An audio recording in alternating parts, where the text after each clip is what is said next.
इयत्ता 7वी प्रकरण 9 नात्याबाहेरचं नातं. थंडीचा हळवा झंकार सर्व अंगाला वेढून टाकणारा रानपाना फुलांना आपल्या इशाऱ्यावर नाचवणारा, नदीच्या झुळझुळणाऱ्या पाण्याला मंद लहरीवर खेळवणारा, आकाश स्वच्छ पुनवेच्या रेखीव छटांनी तर रात्रीचा तरंगच उजळून निघालेलं, जिकडे तिकडे लख्ख झगमगाट पसरलेला. रात्र काहीशी सामसूम, पण मन वेल्हाळ.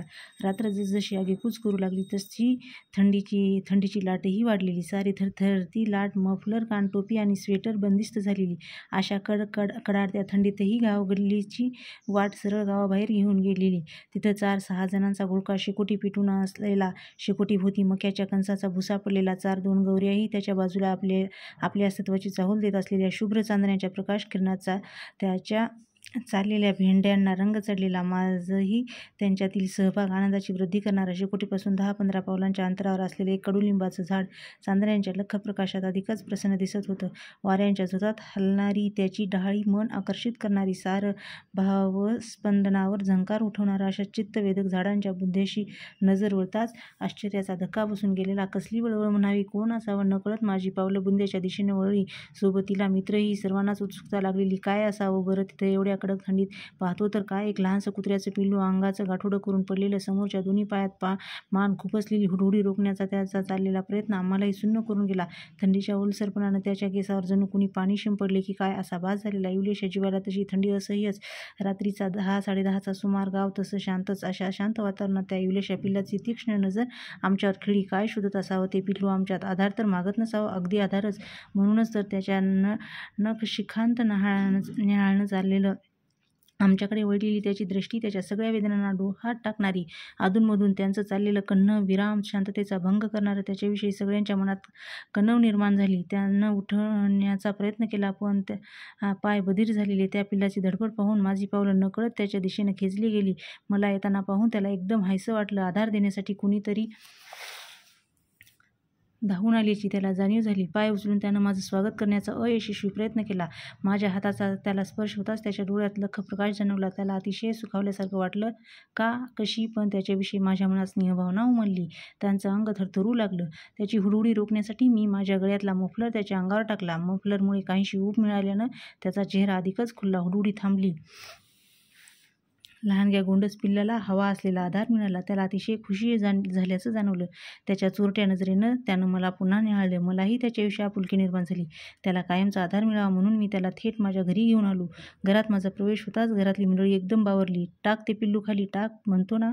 बाबांनी चांगलंच फटकारलं, पण मनात त्या पिल्लाविषयी रुकरुक. आपण पिल्लाला सोडून दिलं तर कुठं जावं? कोण देईल त्याला आधार? कोण लळा लावील? असा कितीतरी प्रश्न मनात घिरट्या घालून गेले. पण त्याला असं अर्ध्यावर सोडून देणं अशक्य.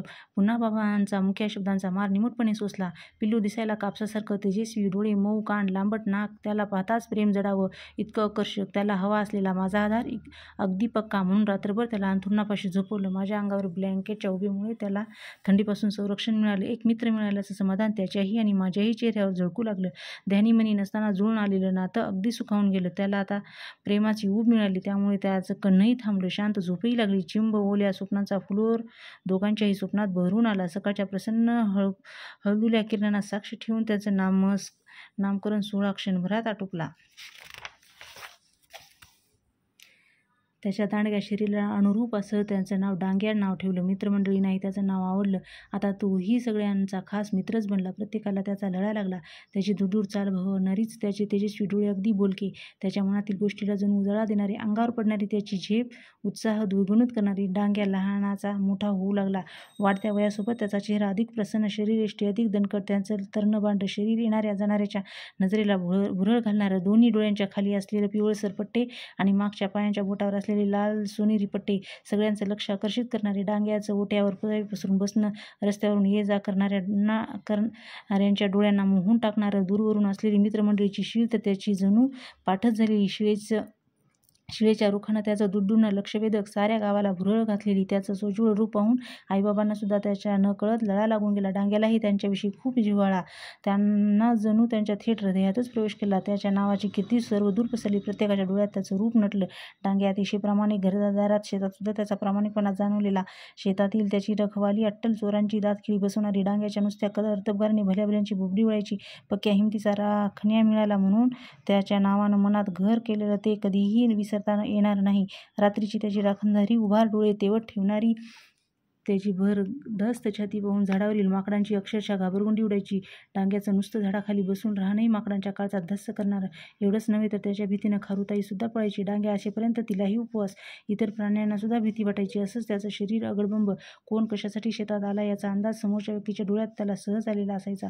त्याची हुशारी, चपळता अगदी वाकण्याजोगी. एखाद्या वेळी माझी अनुपस्थिती कुणालाही न कळणारी एवढी छाप डांग्यानं पाडली. विश्वस्तच म्हणावा त्याला. त्याचा अष्टपैलू व्यक्तिमत्वानं थेट माझ्या हृदयात शिरकाव केला. एक सच्चा दोस्त मिळाल्याचं समाधान डोळ्यात झळकलेलं.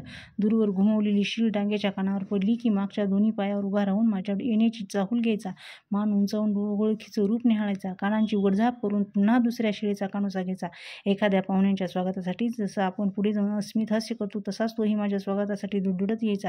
अंगावर झेप घ्यायचा. त्याच्या तोंडातनं हात चाटायचा. किती प्रेम एका प्राण्याकडून. ना नात्याचा ना गोत्याचा. केवळ एक अनावधानानं वेळ प्रसंगानं घडून आणलेलं नातं अविस्मरणीय होऊन गेलं.